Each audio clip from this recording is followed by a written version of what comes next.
So, hi everybody, we're group 4 and we're presenting human evolution and why it's an important topic currently in genetics and genomics, and how through sequencing of our past, we learn not only about our history as people, but about how we are today in the present and what's in store for us for the future. So, the very first thing we'd like to do for you is introduce you to a character named Andy, who will come up in the slide next. And so Andy is a very young boy, about 13,000 years old, who was discovered in western Montana at a Native American ancient burial site. And he was discovered near a ranch from the Anzac family.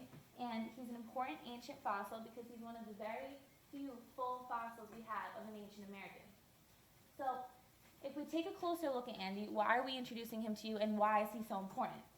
So Andy actually represents a huge step in the paleogenomic analysis of ancient Americans because he has the very first complete genomic sequence of an ancient American ever to have fully, completely taken the genome, which could reveal conclusive evidence about Native American heritage that we've never been able to see as closely studied before. So Andy's DNA is obviously extremely old, 13,000 years old. So how did we take this DNA and get the entire genome sequence? Well, obviously, DNA is very degraded, decomposed, and contaminated after thousands of years. It's obviously gotten exposed to several other species of DNA and can provide lots of complications and troubles with sequencing it. So we have two main methods for phylogenetic studies of ancient fossils, including mitochondrial DNA sequencing, which is hugely important because we know mitochondrial DNA is only passed down maternally, which allows a direct lineage back to the past. It's also highly conserved, non-recombinant DNA that we can provide a direct line back, as you can see from the picture, directly back to the maternal over a long period of time. So, Y chromosomal DNA functions very similar to this because it's inherited directly through a paternal line because there's non-recombinant portions of the Y chromosome that are not homologous to the X chromosome and are highly conserved throughout time and allow us to get a very direct, highly accurate reading of certain DNA sequences over time. So both of these methods together provide the basis for phylogenetic studies of ancient fossils. So this brings the question, why do we even bother studying these ancient genes and sequencing these fossils?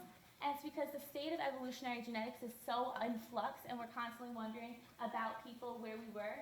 And by sequencing these ancient fossils, we can create evolutionary timelines that tell us about populations, how populations behaved, and where in time they existed, and how they related with each other. So if we take a step back and look at Andy's specific life path, we know Andy actually provides a huge evolutionary clue for ancient Americans because he was the sole link between modern Native Americans and ancient Americans that we now know are related. So Andy actually gives us conclusive proof that modern Native Americans stem from the ancient people who originated in Asia, which is a huge thing that we never had been able to conclusively prove before until we sequenced his DNA. So if we look at this sequencing combined with other sequencing, we can make broader statements about evolutionary theories and actually disprove a popular evolutionary theory that ancient people stemmed from Europe and came over to the Americas. We now know actually pretty conclusively that we rather came over a barren land strait connecting Asia to the Americas, and that's how we got the ancient people to populate Native America. And so now if we take it ultimately an even step farther back, we can trace back human origins to directly one African ancestor, whereas there's been hypotheses called the multi-regional hypothesis saying that maybe humans originated separately in different parts of the world. DNA sequencing shows that this probably isn't true, and we probably have an Adam and Eve-like specific ancestor originating in Africa. So now if we take it even one step farther back from Homo sapiens, we can look at our closely archaic hominid relatives who share a lot of common traits with us and a lot of common features like bipedalism, the ability to walk on two legs, large brains, and the potential capacity for intelligence. Like Homo habilis, Homo erectus, both showed the potential use of tools, and they are very recent evolutionary ancestors. So in order to this brings up the question, how did we have such similar ancestors and manage to completely evolve past them and become disproportionately the most evolutionary successful species on this planet? So we still lack a huge amount of genetic information about our past ancestors.